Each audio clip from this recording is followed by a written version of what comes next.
hey, talk good. Money tolu money they don't talk. Color ya own bastard.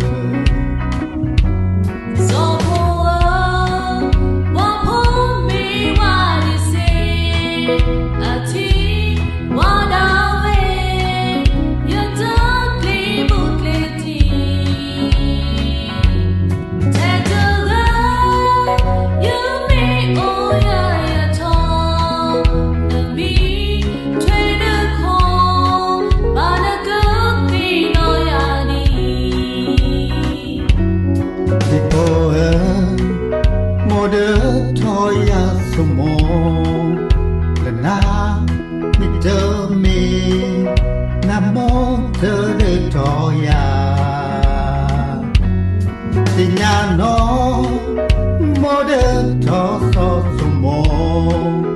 The paw meter me, promote the song.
Tabo yo, ote kwa ote.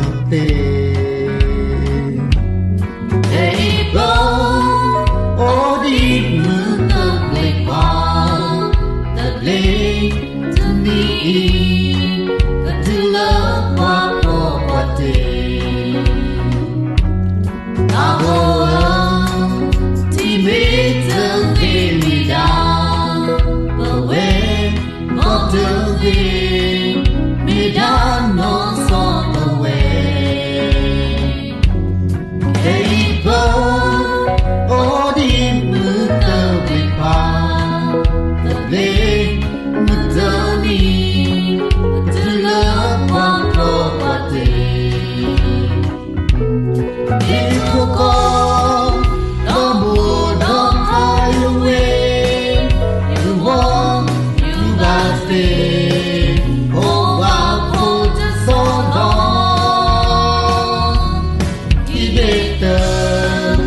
It's all on the door. I saw a detail where I know more. Super sun, the Lord, you were too late. I told the day by not the dawn. Keep it done. It's all on the door. I saw a detail.